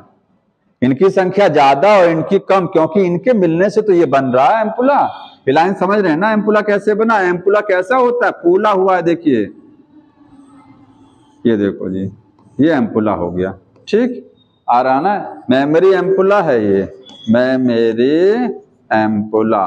तो यहां पर नोट कर लीजिएगा साफ साफ कि फ्यू मेमोरी डक्ट, कुछ मेमोरी डक्ट क्या करते हैं? ज्वाइंट होकर के, ज्वाइंट एंड फॉर्म एम्पुला। और एम्पुला से आगे क्या बनेगा? Lactiferous duct. अब लेक्टिफेरस डक्ट वैसा नहीं है कि कई एम्पुला मिलकर लेक्टिफेरस डक्ट, नहीं, यही आगे पतली हो जाएगा एम्पुला, अगर आगे जाकर के पतली ट्यूब हो जाती है, इसी को क्या बोलते हैं? लेक्टिफेरस डक्ट है ये, लेक्टिफेरस डक्ट, ठीक है। तो एम्पुला आगे किस में कंटिन्यू हो जाएगा? लेक्टिफेरस डक्ट में। समझ में आ गया? जितना मेमोरी लोब्स उतना मेमोरी डक्ट, और कई डक्ट मिलकर के एक एम्पुला। एम्पुला भी एक से ज्यादा होगा, क्योंकि 20 तो ये होती है ना, 20 मेमोरी डक्ट कम से होगी मैक्सिमम। तो जब 20 होगा तो एम्पुला उनसे कम ही नंबर में रहेगा, और इनकी संख्या आपस में बराबर, जितना एम्पुलरी डक्ट उतना ही लेक्टिफेरस डक्ट। और यहीं पर निप्पल है, ये जो एरिया दिखाई दे रहा है, ये देखो बुक में डायग्राम ऐसे बना होगा, ये एक एम्पुला आया, ये एक एम्पुला आया, और ये एक एम्पुला आया। इधर तो कहानी मैंने बता दिया, एम्पुला आगे जाकर के पतली ट्यूब ओपन हो जाएगा। ये क्या? ये देखो, ठीक हो गया। यही क्या है? Lactiferous duct. यहीं से मिल्क लास्ट में जाकर के निपल्स के माध्यम से बाहर रिलीज हो जाएगा। समझ में आ रहा है? तो सीक्वेंस ध्यान रखेंगे, सीक्वेंस शॉर्ट फॉर्म में आप चाहिए नोट कर लीजिए। एल्वोली, एल्वियोली से मिल्क कहाँ आएगा? एल्वोली में बना, एल्वोली की सेल में बन करके इसके ल्यूमेन में आया, ठीक है, ल्यूमेन में आएगा, ल्यूमेन ऑफ एल्वोली में आएगा। इसको नोट कर लीजिए। एल्वोली में मिल्क क्या बनेगा? सिंथेसिस होगा। एल्वोली की जो सेल्स होती हैं, सेल्स ऑफ एल्वोली में मिल्क बनेगा, बन करके ल्यूमेन, ल्यूमेन का मतलब ये जगह है, यहां इकट्ठा होगा मिल्क, ठीक है। ल्यूमेन ऑफ एल्वोली में मिल्क क्या आएगा? पहुंचेगा। इसके बाद यहां से मिल्क कहां आएगा? मैमेरी ट्यूब्यूल, शॉर्ट फॉर्म में लिख दे रहे हैं एमटी, मैमेरी ट्यूब्यूल। इसको नोट कर लीजिएगा सब लोग। मैमेरी ट्यूब्यूल के बाद कहां जाएगा? मैमेरी डक्ट में जाएगा, एमडी में जाएगा। और मैमेरी डक्ट के बाद कहां जाएगा? एम्पुला में जाएगा, एम्पुला, मैमेरी एम्पुला भी बोलते हैं इसको, ठीक है। और इसके बाद लैक्टिफेरस डक्ट में जाएगा, एलटी हो गया, ये लैक्टिफेरस डक्ट, एलडी हो गया। और यहां से आउट हो जाएगा थ्रू निप्पल, निप्पल्स के थ्रू वो क्या हो जाएगा? आउट हो जाएगा। ये रास्ता है, ठीक है। मिल्क बनता है प्रोलैक्टिन के द्वारा और रिलीज होता है ऑक्सीटोसिन के द्वारा। समझ में आ रहा? प्रोलैक्टिन कहां से बनता है? हाँ बताइए, बताइए जल्दी से बताओ, कहां से बनता है? ऐसे काम नहीं चलेगा, माइंड में यहाँ रट्टा होना चाहिए। समझ में आया? रटे रहिए उसको। प्रोलैक्टिन कहां से बनेगा? पिट्यूटरी ग्लैंड के से बनेगा, ठीक। हाँ, अरे वैसोप्रेसिन किसका है? पोस्टीरियर, हाँ दो, प्रोलैक्टिन इधर वाला है, एंटीरियर पार्ट का हार्मोन, उधर के दो हैं, बाकी सब इधर हैं, तो उसको रटे रहिए। समझ में आ रहा है? ऑक्सीटोसिन और प्रोलैक्टिन हार्मोन जरूरी है इसके लिए। ये हो गया मेमोरी ग्लैंड्स खत्म। हाँ, एम्पुला में जाकर के मिल्क टेम्पोररी स्टोर होता है, बहुत इंपॉर्टेंट है, नोट कर लीजिए। एम्पुला में कहाँ गया एम्पुला? ये क्या करता है? Temporary, temporary store milk. जैसे मेमोरी ग्लैंड में जब मिल्क बन जाता है ब्रेस्ट में तो वहां स्टोर रहता है। जब बेबी सक करता निपल्स को तो वो वहां से वैकेंट खाली होगा। टेम्पोररी यहाँ भरा रहता है मिल्क। हाँ, क्या करें और कुछ करें? वही करें, ठीक। और एक चीज और समझिए, मेमोरी ग्लैंड से मिल्क अपने आप क्यों नहीं रिलीज होता है? उसका कारण है, कभी रियलाइज, जैसे मेमोरी ग्लैंड से मिल्क अपने आप रिलीज नहीं होता है, ठीक। उसका कारण है, कब रिलीज होगा? जब ऑक्सीटोसिन आएगा। ऑक्सीटोसिन कहां से आता है? ब्रेन से, ठीक है, पिट्यूटरी ग्लैंड से बनता। वो आकर के कहां अटैक करता है? जो मेमोरी, ये जो एल्वोली है, इन्हीं पर आकर के टारगेट करेगा, एम्पुला पर। तो यहां पर फोर्स क्रिएट करेगा और यहां से मिल्क इजेक्ट होगा। तो मिल्क को इजेक्ट कराने में किसका रोल है? Oxytocin hormone. बनता कहां से है? पिट्यूटरी ग्लैंड से, ठीक। और तो मिल्क रिलीज तब होगा जब ऑक्सीटोसिन आएगा। तो ऑक्सीटोसिन कब आएगा? या तो बच्चा, बेबी निपल्स को सक कर रहा है तो मिल्क रिलीज होगा, पहला रीजन। पहला रीजन क्या है? कि अगर चाइल्ड ब्रेस्ट फीडिंग करता है तो मिल्क यहां से रिलीज होता है। दूसरा है कि कभी कभी फीमेल्स इमोशनली हो जाती हैं कि बच्चा कहीं रो रहा है तो उनके मेमोरी ग्लैंड से मिल्क अपने आप रिलीज होना स्टार्ट हो जाता है, ठीक है। अपने आप भी रिलीज होता है, लेकिन ऐसा नहीं होता है कि कोई समस्या नहीं है और मिल्क अपने आप रिलीज नहीं हो सकता है। ऑटोमेटिक अपने आप नहीं जाएगा, ठीक है। अगर चाइल्ड कहीं क्राई कर रहा है तो मदर को क्या फील होता है कि मेरा बच्चा रो रहा है, तो उसके पिट्यूटरी ग्लैंड से इमोशनली क्या होता है फिर वो, क्योंकि आवाज कानों में जाती है और यहां से सिग्नल जाता है पिट्यूटरी ग्लैंड पर, वहां से। हाँ बताइए। हाँ, ये प्रेगनेंसी के बाद की बातें हो रही हैं, आफ्टर प्रेगनेंसी, ठीक है। आफ्टर प्रेगनेंसी की बात हो रही है, जब या तो ब्रेस्ट फीडिंग के दौरान रिलीज होगा और या तो जो है ऑटोमेटिकली अगर बच्चा क्राई कर रहा है उस समय भी जो है ऑक्सीटोसिन बन करके आता, वैसे रिलीज नहीं होता है। समझ में आ रहा है? ये हो गया। अब क्या है इसके बाद में स्पर्मेटोजेनेसिस, गैमीटोजेनेसिस बतानी है, गैमीट कैसे बनते हैं। तो गैमीटोजेनेसिस, गैमीटोजेनेसिस का मतलब होता है फॉर्मेशन ऑफ गैमीट। क्या बनाना? गैमीट बनाना। ठीक है, गैमीट दो तरीके के हैं, स्पर्म और ओवम। तो इसका मतलब गैमीटोजेनेसिस दो तरीके की हो सकती है, स्पर्मेटोजेनेसिस और क्या है, oogenesis। दो टाइप का, टू टाइप का है। ठीक है, गैमीटोजेनेसिस कब स्टार्ट होती है बताइए? और फीमेल्स में प्यूबर्टी के पहले, ध्यान रखना। oogenesis एम्ब्रियोनिक लाइफ में। हाँ ठीक है, तो एक दोनों को अलग अलग समझना है। अब देखिए, ये बताइए कोई प्री फर्टिलाइजेशन इवेंट है कि post fertilisation event? Gametogenesis pre fertilisation event में आएगा कि पोस्ट में आएगा? प्री फर्टिलाइजेशन की पहले वाला इवेंट। हमको पढ़ना है स्पर्मेटोजेनेसिस। स्पर्मेटोजेनेसिस, स्पर्मेटोजेनेसिस का मतलब स्पर्म का फॉर्मेशन होना। ठीक है, सबको पता है। स्पर्म कब बनते हैं? At puberty, at puberty. Male में जब प्यूबर्टी आती है तो स्पर्म बनना स्टार्ट कब आती है? 12 साल के आसपास, 12 से 13 साल। फीमेल में 2 साल पहले आ जाती है। 11 to 12 फीमेल में है और मेल्स में क्या है, 12 to 13 या 14। ठीक है, प्यूबर्टी पर स्पर्मेटोजेनेसिस स्टार्ट हो जाएगा। कब स्टार्ट, कब फिनिश होगा, बंद कब होगा? जब ऊपर पहुंच जाएंगे, जब अल्लाह को प्यारे हो जाएंगे। समझ में आया? उसके पहले नहीं। थ्रू आउट लाइफ मतलब क्या है? कंटिन्यू रहता है, कंटिन्यू थ्रू आउट लाइफ।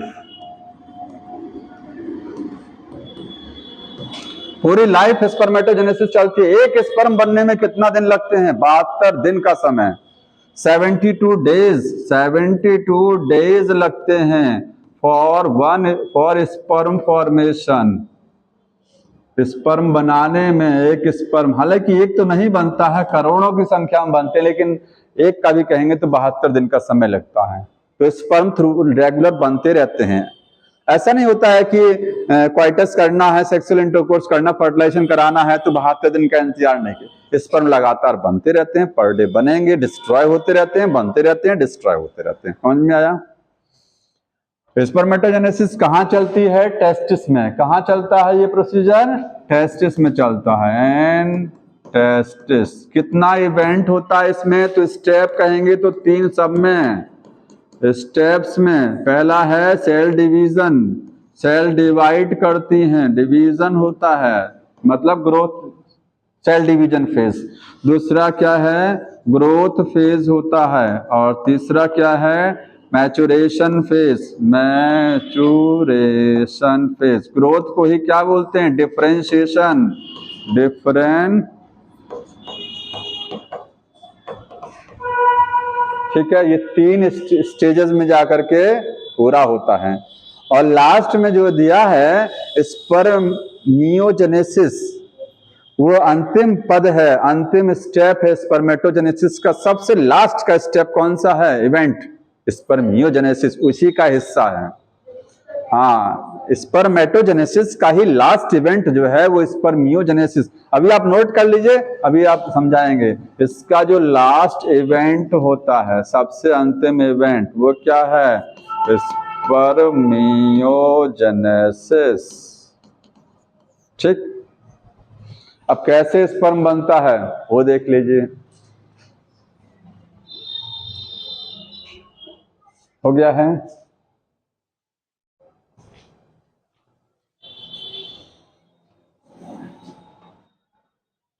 पढ़ के आए करिए, कोशिश करिए, देखिए मेहनत करिए, कोई मतलब नहीं है तुमसे, मैं कह रहा हूँ खासकर। आप आगे आगे थोड़ा सा एडवांस बोला करिए, ठीक है? खूब रटिए। हमको थोड़ी ना एग्जाम देना है, हमको नहीं देना है। हम एक बार को स्किप भी करके हमको भूल भी गया, कोई दिक्कत नहीं, तुमको आना चाहिए। हमारा काम समझाने का, उस चीज़ को रट्टा मार हमारा काम नहीं है। हम किताब देख करके ही पढ़ा देंगे, आपको बुक नहीं देखना, आपको रटा होना चाहिए वो चीज़। ठीक है, ये हो गया। देखिए अब स्टेप में देखेंगे, जैसे मैंने टेस्टिस का स्ट्रक्चर बताया था, तो मैंने बोला था सेमिनिफेरस ट्यूब्यूल, याद आ रहा? एक सेमिनिफेरस ट्यूब्यूल में स्पर्म अंदर बनेगा। ये देखिए, ये क्या है? उसके अंदर सेल्स हैं, इनको बोलते हैं sperm mother cells, spermatogonia. Gonium singular है, गोनिया प्लूरल है। ये सेल्स ढेर सारी हैं, टेस्टिस के अंदर की सेल्स हैं। टेस्टिस में कहाँ है? सेमिनिफेरस। तो यहाँ से सीधे डायग्राम पर आ रहे हैं, ये क्या है, sperm mother cell, sperm mother cell है, एक से बना के दिखा रहे हैं स्पर्म। ऐसे ही मिलियंस की संख्या में होती हैं। कितनी सेल्स होती हैं, मिलियंस होती हैं। इन्हीं को बोलते हैं स्पर्मेटोगोनियम, स्पर्मेटोगोनियम। क्योंकि एक है तो गोनियम लिखा है, ज्यादा होता ये तो गोनिया बोला जाता, प्लूरल। ठीक है, ये एक है। ये कैसा होगा, डिप्लॉयड। डिप्लॉयड का मतलब 46 क्रोमोसोम इसके अंदर होंगे एक सेल में। अब यही सेल क्या करती हैं, डिवाइड करती हैं।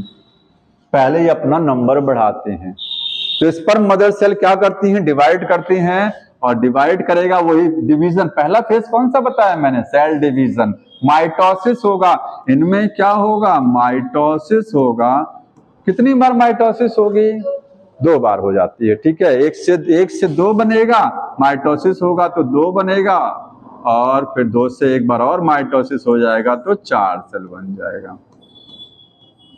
ये आपका कौन सा फेज हो गया, ये आपका ग्रोथ सेल डिवीजन फेज। ठीक है, ये डिवीजन हो गया, सेल डिवीजन। यहाँ पर माइटोसिस फेज पूरी हो गई। ठीक है, अब इसके बाद देखिए, अब आता है डिफरेंशिएशन या ग्रोथ फेज। जैसे इतने लोग बैठे हैं, इसमें से कोई अभी सेलेक्ट हो जाए तो वो सबसे अलग हो जाएगा। उसने अपने आप को सबसे अलग कर लिया। भीड़ से अलग करना, डिफरेंशिएशन होना, डिफरेंशिएट, अलग दिखना। तो इसमें से सबके सब नहीं, कुछ है, ये लाइन ध्यान रखना है। Few spermatogonia enlarge in size, size में बड़ी हो जाती हैं, and called the primary spermatocyte बोलते हैं अब इसको। ठीक है, तो इसमें से सोचिए, अगर इसको मैं बड़ा कर रहा हूं, ये साइज में बड़ी हो गई, हो सकता है ये भी हो जाए, ये भी हो जाए, सब नहीं होती हैं। ठीक है, तो यहीं लिख लीजिएगा इस लाइन को, इस पॉइंट को यहीं लिखिएगा कि फ्यू स्पर्मेटोगोनिया, स्पर्मेटोगोनिया इंक्रीज करती हैं, इंक्रीज इन साइज, साइज में इंक्रीज कर जाएगा, इन साइज मतलब ग्रोथ कर जाती हैं। कैसे साइज बढ़ेगा, ग्रो करेगा, बड़ा होगा, साइज मतलब ग्रोथ करेंगी। ठीक है, एंड डिफरेंशिएट, और जब साइज बढ़ जाएगा तो आप क्या बोलेंगे, वो सबसे अलग हो गया, डिफरेंशिएट, TIAT, वो सबसे अलग दिखने लग जाएंगे, डिफरेंशिएट हो गई। इसलिए मैंने लिखा था ग्रोथ ऑब्लिक डिफरेंशिएशन।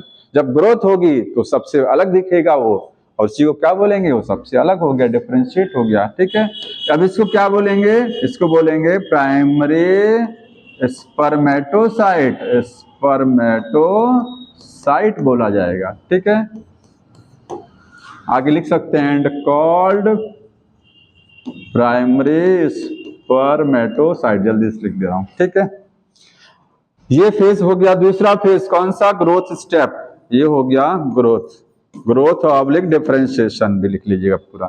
अब यहीं से मियोसिस चालू होगा, मैच्योरेशन फेज, मैच्योर होना स्टार्ट होगा। ठीक है, तो मैच्योरेशन में क्या आएगा, देखिए यहाँ पर ये मियोसिस 1 होगा। मियोसिस 1 में कितनी सेल बनेंगी, 2 सेल। सेम साइज की बनेंगी कि नहीं, सेम बनेगा।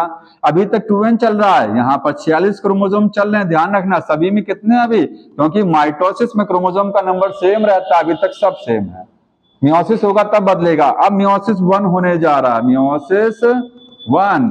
तो मियोसिस 1 में तो क्रोमोसोम आधा होता है, कब होता है, मियोसिस 1 में। 2 सेल बनेगा, दोनों सेम साइज की बनेंगी, 23 क्रोमोसोम हो जाएंगे, और बोलेंगे यन और यन हो गया। ये क्या है, सेकेंडरी स्पर्मेटोसाइट। क्या बोल गए, सेकेंडरी स्पर्मेटोसाइट।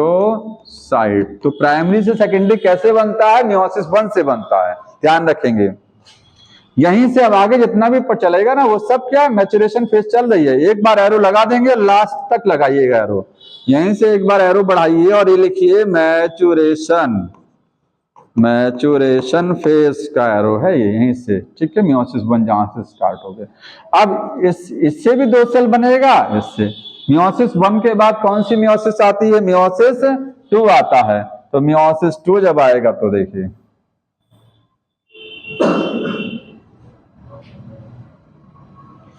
ये देखिए इस तरीके से।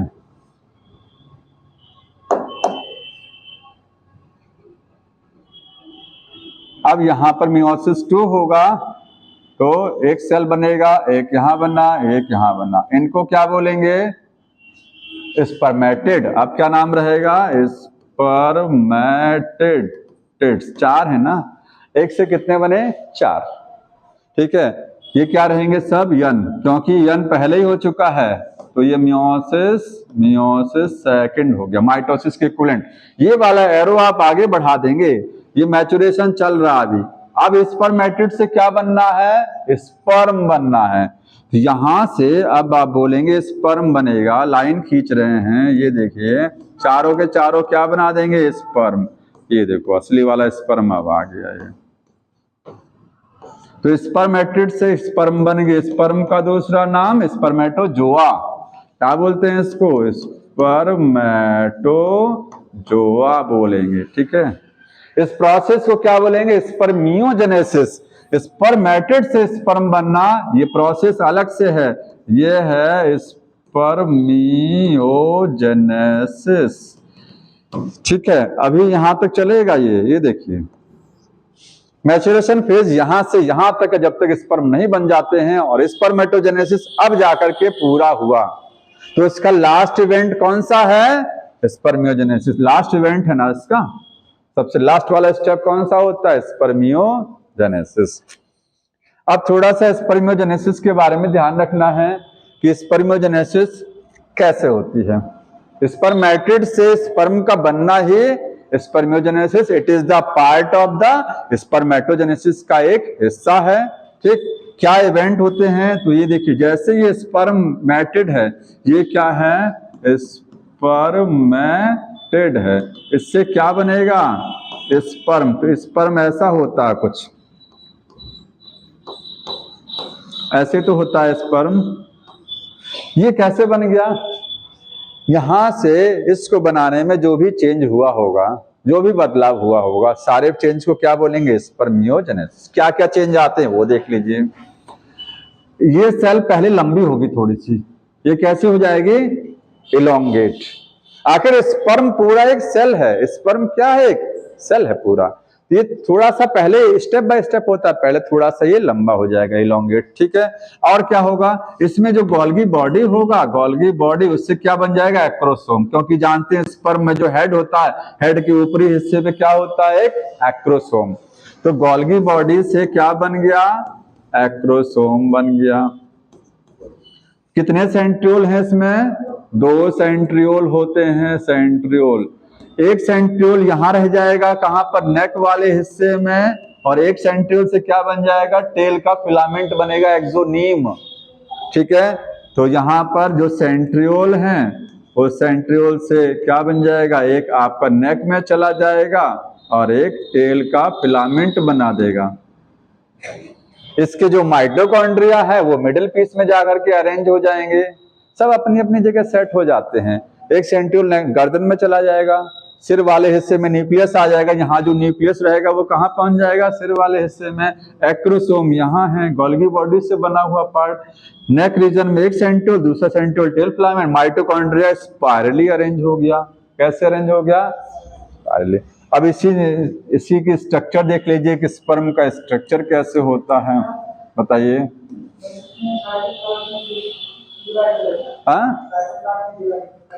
साइटोप्लाज्म उसका, हाँ साइटोप्लाज्म डिवाइड नहीं, साइटोप्लाज्म में ग्रोथ होगा, डिवाइड नहीं, वो ग्रोथ होती है, डिवाइड नहीं कहेंगे उसको। डिवाइड तो वो सेल डिवाइड हो जाएगी फिर तो। साइटोप्लाज्म में ग्रोथ होगी, तभी तो इलोंगेट साइज का होगा। स्पर्म में कितने पार्ट? स्पर्म की स्ट्रक्चर देखिए इस तरीके से।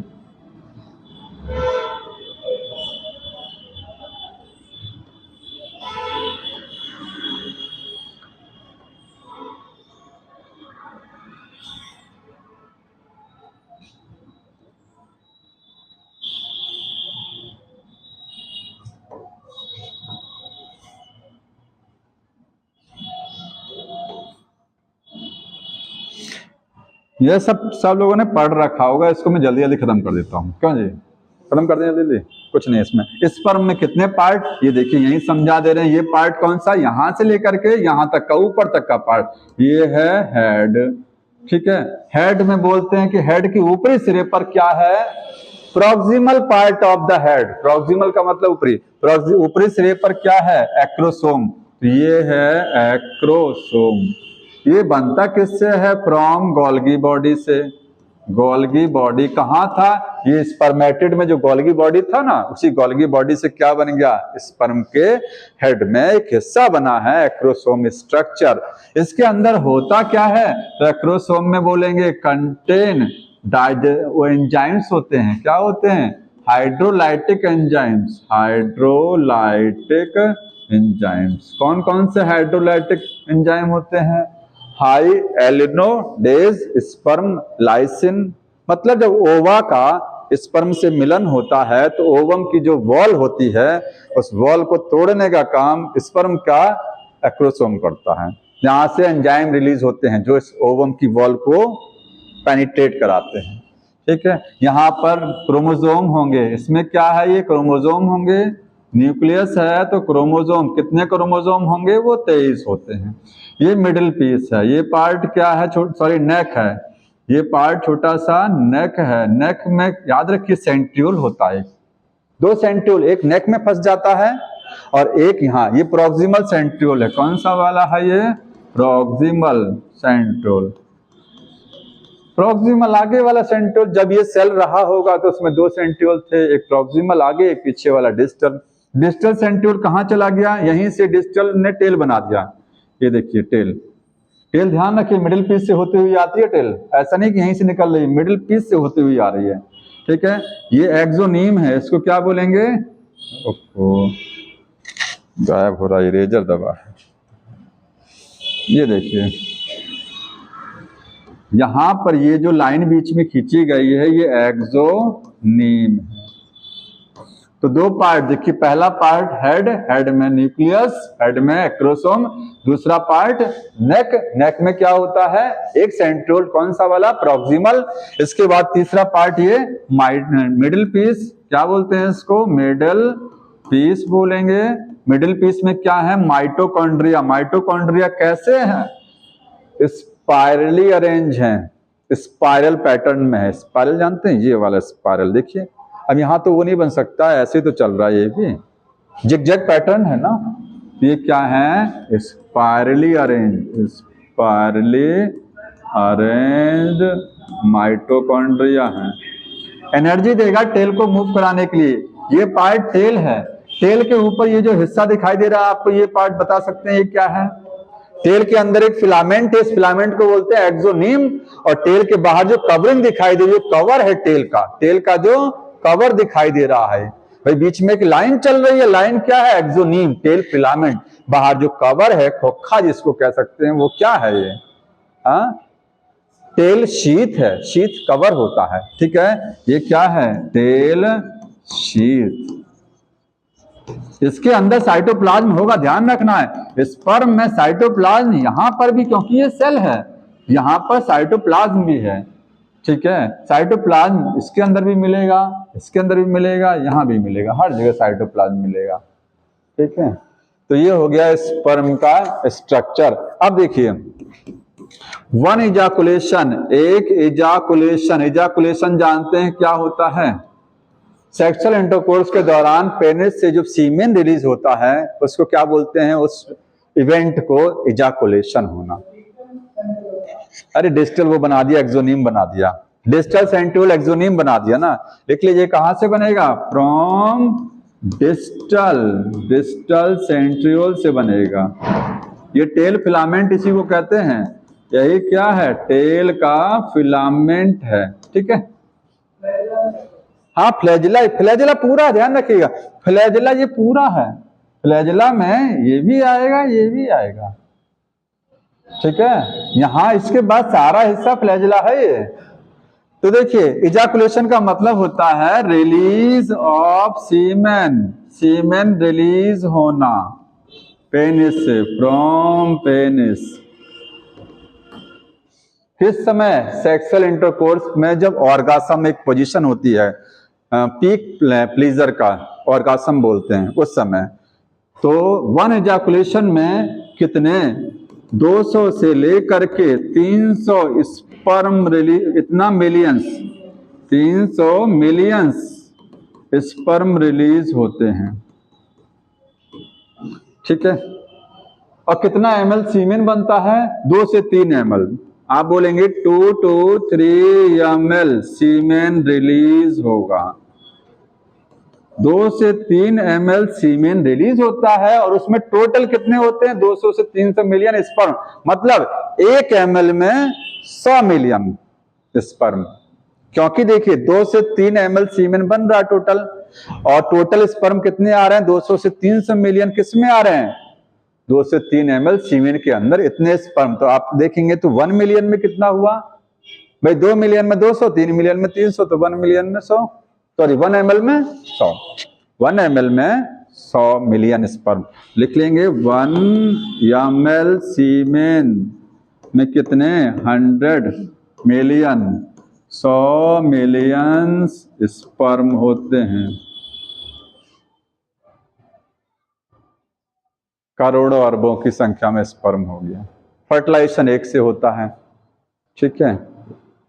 और देखिए 60% जितने स्पर्म बनते हैं, कुछ स्पर्म ऐसे होते हैं जिनके पास टेल नहीं है, कुछ हैं जिनकी गर्दन नहीं है, कुछ का बीच वाला हिस्सा ही गायब है, कुछ टूटे फूटे स्पर्म बनते हैं, डिफेक्टेड स्पर्म बहुत सारे बन जाते हैं। तो 60% स्पर्म ऐसे बनते हैं जो क्या है?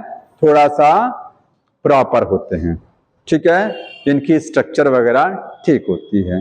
और उसमें से 40% स्पर्म ऐसे होते हैं जिनके अंदर वाइग्रस मोर्टेलिटी होती है।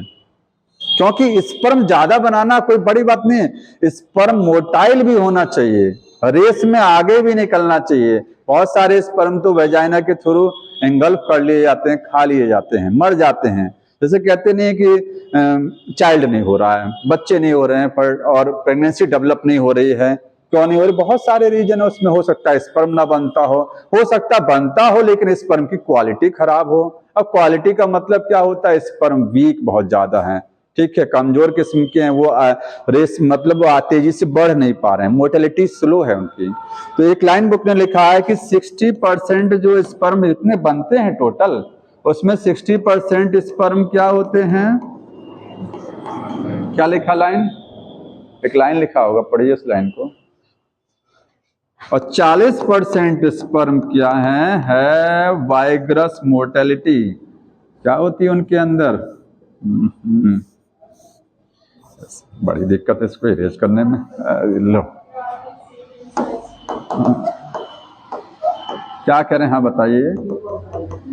नॉर्मल, वही कह रहा हूं ना, जिनका सब कुछ ठीक ठाक होता, नॉर्मल शेप एंड साइज के नॉर्मल वाले 60% स्पर्म, बाकी सब डिफेक्टेड 40। और 60 में भी 40 ऐसे होते हैं जो क्या हैं? वाइग्रस। मतलब 40% स्पर्म अच्छे वाले होने चाहिए, तभी फर्टिलाइजेशन के चांस बढ़ते हैं। मोर्टेलिटी 40% कम से कम होनी चाहिए, ज्यादा हो जाए तो अच्छी बात है। समझ में आ रहा है? तो ये स्पर्म भी कंप्लीट हो गया, स्पर्मेटोजेनेसिस लगभग होगी। हाँ एक टर्म और दिया, 2 मिनट और देख ली। हाँ बताइए। जैसे एक्रोसोम फर्टिलाइजेशन नहीं कराता है, एक्रोसोम की मदद से फर्टिलाइजेशन होता है। ओवम की मेम्ब्रेन को डिसॉल्व करने का काम करता है एक्रोसोम, जब स्पर्म और ओवा आपस में मिलते हैं आकर के। समझ में आया?